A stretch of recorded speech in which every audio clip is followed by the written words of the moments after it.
یہ باتیں آپ نے فرمائی. یا پھر ایک بات یہ بھی فرمائی کہ میں جنگلوں اور صحراؤں میں چلا جاتا تاکہ میں حالات دیکھوں کہ دو کیا کرتے ہیں. کچھ نہیں مانا. ان لوگوں نے ظالموں نے یہ کہا بیعت کریں یزید کی. کہا میں بیعت تو نہیں کروں گا کیونکہ میرے جیسا آدمی یزید کی بیعت نہیں کر سکتا.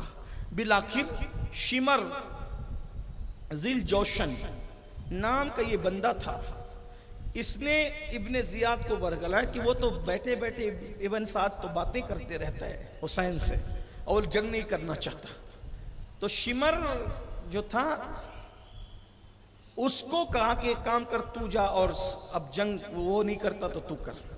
جیسے شمر کربلا میں آیا امام کی پہلی نظر پڑی تو فرمایا اللہ اور اس کا رسول سچا ہے. تو لوگوں نے پوچھا آپ نے یہ بات کیوں فرمائی؟ کہا کہ میرے نانا نے مجھ سے کہا تھا کہ میں خواب دیکھتا ہوں کہ ایک کوڑی جس کو سفید داغ، ایک کوڑی چکورا کتا میرے خون میں منہ ڈبو رہا ہے. یہ وہی ہے. اس سے پتا چلتا ہے کہ قاتل امام حسین شمر ہے، کیونکہ حضور علیہ السلام نے اس پر امام نے فرمایا کہ حضور نے اس کے بارے میں مجھے خبر دیکھیے آقا نے قاتل بھی بتا دیا تھا کہ یہ سفید داغی کوڑی کتا، اور حضور نے فرمایا کتا فرمایا اس کو. اللہ اکبر. یعنی اس کو کتے کی شکل میں اللہ نے رسول اللہ کو خواب میں دکھایا. حضور نے خواب میں اس کو کتے کی شکل میں دیکھا اور فرمایا کہ یہ چتکبرا کتا میری آل کے خون میں منہ ڈبوتا ہے. ہائے ہائے اللہ اکبر. اللہ کی پناہ. پھر اس کا کوئی رشتہ تھا حضرت سیدہ ام البنین سے. یہ ام البنین جو تھی یہ بنو کلب کی ایک خاتون ہے جن کا نام خود بھی فاطمہ ہے، اور یہ مولا علی کی بیوی ہیں، بڑے بہادر گھرانے کی خاتون ہیں. تو شمر کا کوئی رشتہ بہت دور کا وہاں سے ملتا تھا. تو اس نے حضرت عباس ابن علی، اسی طرح عبداللہ ابن علی، اسی طرح جعفر ابن علی، محمد ابن علی، یہ شہزادوں کو آواز لگائی اور کہا ام البنین کے جتنے بچے ہیں ہم تمہیں امان دیتے. حضرت غازی عباس نے کہا تجھ پہ بھی لعنت اور تیری امان پہ بھی لعنت. رسول اللہ کے نواسوں کو قتل کرے گا اور ہمیں بچائے گا. ہم اس زندگی پہ لعنت کرتے ہیں جو آل رسول کی بے وفائی کے ساتھ ہو. ہمیں کوئی تیری امان نہیں چاہیے، اپنی امان اپنے پاس رکھ. اور اس کے بعد پھر 90 تاریخ کو جنگ چھڑ گئی. امام علی مقام اپنی تلوار پر ہاتھ میں ہاتھ رکھ کر اور تھوڑی رکھ کر یوں بیٹھے ہوئے تھے کہ آنکھ لگ گئی. اس پر بھی مجھے بڑی عجیب سی چیز محسوس ہوتی ہے کہ 22,000 کا لشکر سامنے ہے، انسان کو ٹینشن میں نیند نہیں آتی. مولا حسین کتنے پرسکون تھے کربلا میں کہ لوگ ٹینشن میں بستر پہ نہیں سو پاتے اور میرا مولا بیٹھے بیٹھے سو رہا ہے. ہائے ہائے کیا سکون ہے. اسی کو کسی کہنے والے نے کہا ہے حسن کے 100 لباس ہے، حسن کے 100 لباس ہے پھر بھی وہ مطمئن نہیں، عشق پہن کے مست ہے. یہ ایک دریدہ پیرہن جو عشق پہن لیتا ہے وہ مست ہو جاتا ہے. آپ نے تلوار پہ ہاتھ رکھا اور آنکھ بند ہو گئی. جب شور و غل کی آواز آئی تو آپ نے آنکھ کھولی تو غازی مولا عباس قدموں میں بیٹھے ہوئے اور سر کی طرف سیدہ زینب پاک کھڑی تھی. پوچھا کیا ہوا؟ کہا حضور وہ لڑنے کے لیے کہہ رہے ہیں. فرمایا لڑائی تو ہونی ہے، جنگ تو ہونی ہے، ان سے کہہ دو آج نہ لڑیں، کل لڑیں گے، کل جنگ ہوگی. لڑائی تو ہونی، جنگ تو ہونی ہے. یہ تو میرے خون میں اپنی انگلیوں کو ڈبوئیں گے کیونکہ میرے نانا نے مجھے بتایا. ان سے کہہ دو کل عاشور ہے، 10ویں محرم ہے، اور 10ویں محرم کی یہ مبارک شب ہے. ہم کو عبادت پسند ہے، ہم اس پہ عبادت کرنا چاہتے ہیں. ایک رات کی مہلت دے دیں. بہرحال مہلت لے لی. آپ کو بھی کہتا ہوں آج کی یہ شب ہے، اس میں درود پڑھ لو، کچھ نمازیں پڑھ لو، کچھ عبادتیں کر لو، کچھ تلاوتیں کر لو. یہ بھی سنت ہے بزرگوں کی. بہرحال تو میرے امام نے مہلت لے لی، انہوں نے مہلت دے دی. اور ادھر سورج غروب ہوا، ادھر شراب و کباب کا دور چلنے لگا. ادھر میرے امام نے ایک کرسی تھی سیاہ لکڑی کی، اس کرسی پر امام بیٹھ گئے. خیمے میں سب کو جمع کیا اور جمع کرنے کے بعد میرے مولا نے خطبہ دیا. امام پاک نے خطبہ دیا، خطبے میں یہ تھا اللہ کو اس کی تعریف، ساری خوبیاں اللہ کو جس نے ہمیں ایمان دیا اور ہمیں نبی کی اہل بیت میں پیدا کیا، نبی کے گھر والوں میں ہمیں بنایا، اور پھر اس کے بعد اسی طرح حمد و بیان کرنے کے بعد حضور پہ درود پڑھنے کے بعد فرمایا دیکھو مجھے یہ نہیں پتا کہ میرے گھر والوں سے زیادہ کسی کے گھر والے وفادار ہیں، الحمدللہ جتنی وفا میرے گھر والے کرتے ہیں شاید ہی کسی کے گھر والوں نے کی ہو، میرے یار جتنے میرے وفادار ہیں شاید ہی کسی نے کی ہو۔ فرمایا دیکھو وہ میری خون کے پیاسے، اگر وہ مجھے پائیں گے تو تمہارے پیچھے نہ آئیں گے، اس لیے میں تم سے کہتا ہوں کہ رات کا وقت ہے، ایک بندہ میرے گھر کے ایک فرد کا ہاتھ پکڑے، ایک اونٹ لے اور خاموشی سے چلا جائے، چلے جاؤ سب چلے جاؤ، بیویوں سے کہا تم بھی چلے جاؤ، گھر والوں سے کہا تم بھی چلے جاؤ، بیٹوں سے کہا تم بھی چلے جاؤ، بیٹیوں سے کہا تم بھی چلے جاؤ، وہ میرے اکیلے کے خون کے پیاسے ہیں، جب وہ مجھے دیکھیں گے یہاں تو تمہارے پیچھے کوئی نہیں آئے گا، اور ایک طویل خطبہ دیا جس سے پورا خیمہ رو پڑا۔ امام نے فرمایا چراغ جل رہا ہے، اس کی روشنی میں اگر تم جانا نہیں چاہتے تو میں چراغ بجھا دیتا ہوں، اندھیرے میں چلے جاؤ، میں کسی کو نہیں دیکھ رہا ہوں اور میں کسی کے بارے میں کوئی شکایت نہیں کروں گا، یہ میری اجازت ہے، سب چلے جاؤ، لیکن وفا کا درس سیکھنا ہے تو کربلا سے سیکھو۔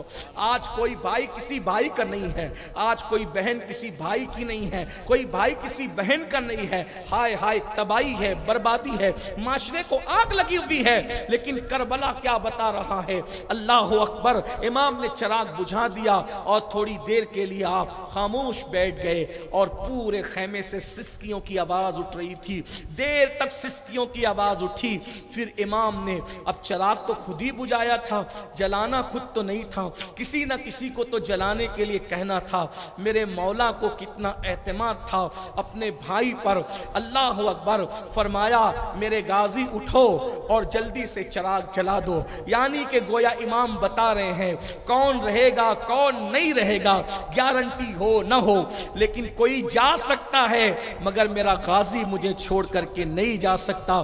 غازی نے چراغ جلایا، کوئی ایک بندہ بھی نہیں گیا، کوئی ایک بندہ بھی نہیں گیا، اور سب روتے، کوئی کھڑے ہو کے کہتا حسین جب تک کہ خون کا ایک قطرہ بھی ہے آپ پہ نثار ہے، کوئی کہتا ہے مولا جب تک کہ ہمارے وجود زندہ ہیں آپ کی نالین پر بھی غبار آنے نہیں دیں گے۔ سب اپنی اپنی عقیدتوں کا اظہار کر رہے تھے، بیویوں سے کہا تم چلے جاؤ، سیدہ شہربانوں نے کہا لعنت اس زندگی پر جو آپ کو چھوڑ کر جانے میں ہے، مجھے کوئی آرام نہیں چاہیے۔ اللہ اکبر، جس شوہر کے ساتھ راحتیں گزاری ہے، جس سکون میں زندگی گزاری ہے، اس کو مصیبت میں چھوڑ کے جائیں گے تو فاطمۃ الزہرا کو کیا منہ دکھائیں گے؟ بالآخر امام نے سب کو دعائیں دی، سب کو کہا اپنے اپنے خیمے میں جاؤ، عبادت میں مصروف ہو جاؤ، صبح جنگ کرنا ہے اور رات کو عبادت ہو رہی ہے، کوئی سو نہیں رہا ہے، پتہ نہیں کیا لذتیں اٹھائی سجدوں میں، تلاوت میں کیا لذتیں اٹھائی۔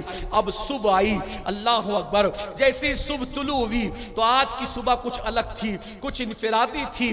میرے مولا نے فرمایا فجر کی اذان میرا علی اکبر دے گا، ہائے ہائے ہائے، ہم شبیہ پیمبر تھے تو ہم سوتے پیمبر بھی نظر آتے تھے، ہم سوتے پیمبر مطلب اللہ اکبر رسول اللہ کی طرح کی تصویر تھے، تو آواز میں بھی کچھ مشابہت تھی۔ اللہ اللہ، 18 سال کے کڑیل شہزادے میرے مرشد سرکار امام علی اکبر نے اذان پڑھی، اذان پڑھنے کے بعد نوجوانان جنت کے سردار امام حسین نے نماز پڑھائی۔ اللہ اکبر، کیا لطف آیا ہوگا جس کا مؤذن اتنا پاورفل ہو اور جس کا امام اتنا پاورفل ہو، اس فجر کی نماز کو کیا نام دیا جائے؟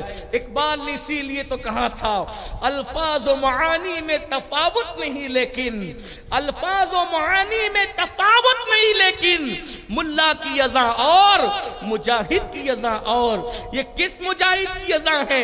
اللہ اکبر، 18 سال کے کڑیل، اس کے بعد صبح ہوتی ہے اور دونوں طرف کے لشکر ترتیب پاتے ہیں۔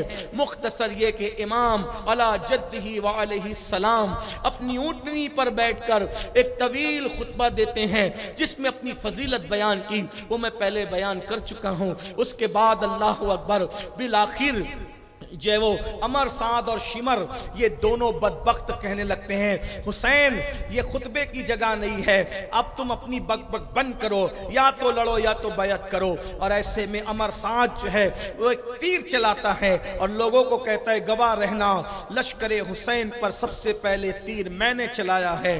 ہائے ہائے نصیبہ تو دیکھیں باپ کا مرتبہ یہ کہ رسول اللہ پہ آنے والا تیر اپنے سینے پہ سعد ابن ابی وقاص لے رہے ہیں، اور بیٹے کی حالت کیا، آل رسول پر پہلا تیر وہ چلا رہا ہے۔ اور پھر اس کے بعد جنگ شروع ہوتی ہے۔ اس دور میں جنگ کا طریقہ یہ تھا کہ ابتدا میں ایک ایک لڑا کرتے تھے، بدر میں ہوا، احد میں بھی ویسی، وہ ایک طریقہ تھا اس دور کا۔ اور اس کے بعد سب سے پہلے میدان جنگ کے اندر حضرت عبداللہ ابن عمیر کلبی پہنچے، اور یسار اور سالم یہ غلام تھے ابن زیاد کے، یہ دونوں میدان میں آئے، آپ نے دونوں کو اڑایا۔ اور اس کے بعد بڑی بہت جنگ کی عبداللہ ابن عمیر کلبی نے، وہ شہید ہو گئے۔ ان کی شہادت کے بعد حضرت مسلم ابن اوسجہ کی شہادت ہوئی، ان کی شہادت کے بعد حضرت زہیر کی شہادت ہوئی، ان کی شہادت کے بعد اسی طرح شہادتیں ہوتی رہی، اور سارے آوان و انصار کی شہادت ہوئی۔ ان شہادتوں کے درمیان امام کو بھی لڑنے کے لیے کبھی کبھار جانا پڑا، کسی کو بچانے کے لیے، کسی کو چھڑانے کے لیے، کسی کی لاش کو اٹھانے کے لیے۔ ایسے میں ایک کے بعد ایک کے بعد ایک سارے آوان و انصار شہید ہو گئے۔ ان کی شہادتوں کے بعد پھر جب تک، لیکن وہ کتنے پکے وفادار تھے، جب تک کہ آوان و انصار موجود رہے، آل رسول کو کسی نے میدان میں جانے نہیں دیا، خود قربان ہوتے رہے، خود ان پر نثار ہوتے رہے۔ میرے بھائیوں آج لوگوں کی قبروں کا نشان نہیں ملتا، اگر کربلا میں امام حسین کے قدموں میں بادشاہ سے زیادہ آرام سے سو رہے ہیں تو یہ اسی قربانی کا نتیجہ ہے۔